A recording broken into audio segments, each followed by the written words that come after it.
पक्षियों की असामान्य मौत पर मुख्यमंत्री चिंतित। जयपुर से जैसलमेर भेजी टीम। मुख्यमंत्री अशोक गहलोत दिखाई दे रहे गंभीर। जयपुर से विभिन्न जिलों में भेज रहे हैं टीम्स। पक्षियों की असामान्य मौत का जायजा लेने जैसलमेर आई टीम। राजस्थान पशुधन विकास बोर्ड के उप प्रबंधक डॉक्टर कैलाश मोड़े आए जैसलमेर। कोरोना वायरस का खतरा अभी पूरी तरह कम हुआ भी नहीं था कि प्रदेश में अब बर्ड फ्लू के चलते कई जिलों में अलर्ट की स्थिति है। राजस्थान, केरल, मध्य प्रदेश के बाद अब हिमाचल प्रदेश और पंजाब में भी बर्ड फ्लू के मामले सामने आए हैं। उसके बाद राज्य सरकार ने अलर्ट जारी करने के साथ ही स्थिति पर काबू पाने के लिए सक्रियता बढ़ा दी है। पक्षियों की बढ़ती असामान्य मौत से सीएम अशोक गहलोत भी चिंतित दिखाई दे रहे हैं। उन्होंने जयपुर से अधिकारियों को जायजा लेने के लिए भेजा है ताकि समय रहते आने वाले खतरे पर काबू पाया जा सके। राजस्थान पशुधन विकास बोर्ड के उप प्रबंधक डॉक्टर कैलाश मोड़े जैसलमेर पहुंचे। वो 2 दिन जैसलमेर के विभिन्न जलाशयों और विभिन्न क्षेत्रों का दौरा करेंगे और उसके बाद वे जिले में पक्षियों की बढ़ती असामान्य मौत की रिपोर्ट बनाकर राज्य सरकार को पेश करेंगे। इसी कड़ी में जैसलमेर दौरे पर आए राजस्थान पशुधन विकास बोर्ड के उप प्रबंधक डॉक्टर कैलाश मोड़े से बातचीत की हमारे संवाददाता श्रीकांत व्यास ने। कोरोना के बीच कहीं ना कहीं बर्ड फ्लू ने भी दस्तक दे दी है और अब सरकार की चिंता बढ़ी है और कहीं ना कहीं सरकार जो है प्रिकॉशंस भी ले रही है और साथ ही साथ जो है वो प्रशासन को भी अलर्ट कर दिया गया है। प्रशासन अलर्ट मोड पर है। जैसलमेर में कौवों की मौत को लेकर जो है संशय बरकरार था और अब जो है वो प्रशासन की टीमें लग चुकी है। जयपुर से भी प्रभारी जो है वो यहाँ आए हैं। हमारे साथ इस वक्त मौजूद है डॉक्टर कैलाश मोड़े जो कि उप प्रबंधक है राजस्थान पशुधन विकास बोर्ड के, और उनसे जानेंगे कि बर्ड फ्लू को लेकर किस तरह से जो है वो प्रिकॉशंस लिए जा रहे हैं और जैसलमेर में किस तरह से जो है वो फील्ड की जानकारी ले रहे हैं। फील्ड में क्या स्थिति है, क्योंकि कई विदेशी प्रवासी पक्षी जो है वो जैसलमेर में आते हैं और इस सुहाने मौसम में पक्षियों की आवक भी बढ़ जाती है। तो किस तरह से जो है वो मनुष्यों को खतरा रहेगा, पक्षियों को खतरा रहेगा और किस तरह से जो है अब सरकार अलर्ट मोड पर। सरकार तो शुरू से ही जिस दिन पहली झालावाड़ की सूचना आई उस दिन से ही अलर्ट मोड पे है और सब जिलों में सरकार की तरफ से, जयपुर से पशुपालन विभाग की तरफ से नोडल अधिकारी भेजे गए हैं। मैं भी यहाँ पर मॉनिटरिंग के लिए आया हूँ ताकि किसी भी प्रकार की खामी इस बर्ड फ्लू के इसमें नहीं रहे। इसके तहत हमने मीटिंग भी ली है, हमारे अधिकारियों से बात की, यहाँ पे जो हमारे संयुक्त निदेशक है उनसे बात की, यहाँ पे जो लेबॉर्ट्री है उनके जो इंचार्ज है उनसे भी बात की। उन सब लोगों से बात करने के बाद हमने यहाँ के दौरे भी किए। यहाँ पर जो तालाब है, जब क्योंकि अधिकतर ऐसे मामले तालाबों के पास होते हैं, बर्ड अपने जो माइग्रेटरी बर्ड्स है, विदेशी पक्षी है, वो आसपास के तालाबों पे रहते हैं। तो वहाँ भी हम जाएंगे, कल भी जाएंगे, आज भी गए हैं। हमें यहाँ पर ऐसा कोई मृत पक्षी नहीं मिला। 3 तालाबों पे मैं आज गया हूँ, गड़ीसर, गजरूप और जेठवाई क्या है वो, उस पर 3 तालाबों पे मैं गया हूँ। वहाँ तीनों पे भी हमें इस प्रकार का कोई पक्षी मरा हुआ नहीं मिला। और खुशी की बात है कि वहाँ पर जितने भी पक्षी थे बड़े मज़े में घूम रहे थे, मस्त पानी में किलोले मार रहे थे।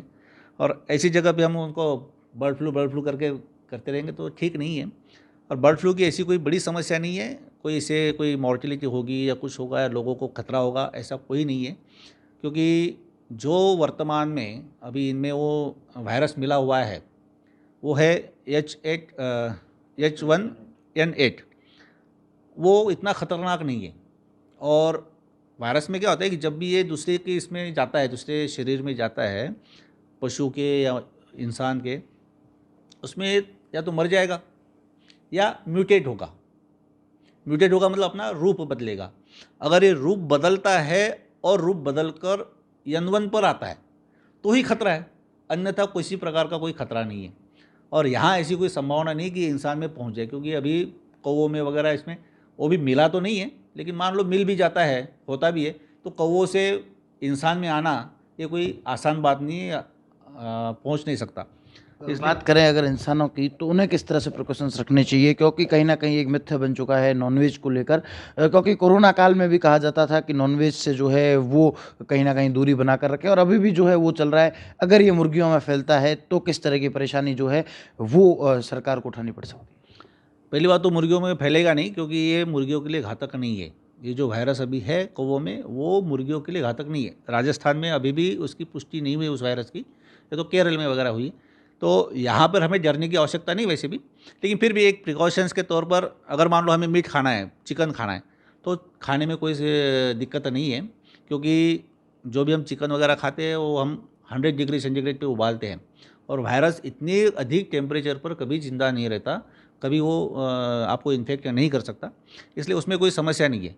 और मान लो कभी मुर्गियों में फैल गया तो आपको वहाँ पे मॉर्टेलिटी मिलेगी, खूब सारी मुर्गियाँ एक साथ मरेगी, कोई एक दो मर गई तो ये कोई विशेष बात नहीं होती, उसमें तो फ्लॉक के फ्लॉक साफ़ हो जाते हैं एकदम से। और ऐसी अगर कंडीशन आती है तो फिर आपको प्रिकॉशन की ज़रूरत पड़ेगी, और प्रिकॉशन यही है कि जो हम कोरोना में ले रहे हैं, वायरस अगर आता है, कोई भी प्रकार का वायरस आता है, तो हमें हाथ धोने हैं ताकि वो हमारे शरीर में नहीं जाए, मास्क लगाना है ताकि हमारे श्वसन के थ्रू वो अपने शरीर में नहीं जाए।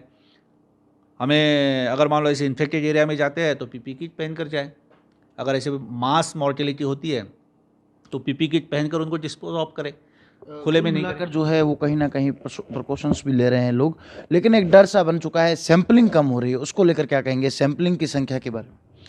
इसमें खास करके डरने की कोई आवश्यकता नहीं है, सैम्पलिंग भी पर्याप्त हो रही है।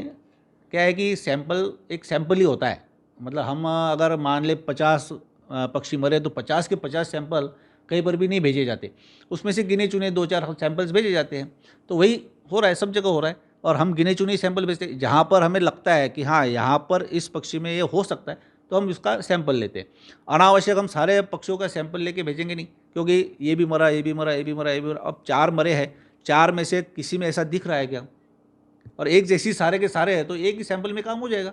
तो इस प्रकार से हम सैंपल करते हैं, यहाँ से भी 5-6 सैंपल भेजे हुए हैं, कोई दिक्कत नहीं है उसमें।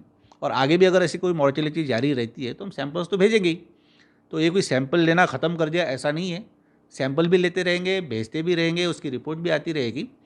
और कम सैंपल भेजने का कोई अर्थ नहीं है, हम सैंपल पर्याप्त भेजें, 5 सैंपल भी बहुत है।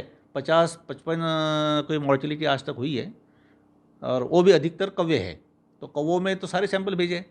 एक वल्चर मिला था, वल्चर का भी भेज दिया, तो सैंपलिंग नहीं हो रही है ऐसा तो नहीं है। कौवों में हमने 5 भेजे, एक वल्चर का अलग से भेज दिया, तो वल्चर एक ही मरा इसलिए वल्चर का एक भेज दिया, तो ऐसी कोई संभावना नहीं। कहीं ना कहीं जो है इनका कहना है कि सैंपलिंग जो है वो पर्याप्त मात्रा में हो रही है, सैंपलिंग कम नहीं हो रही है।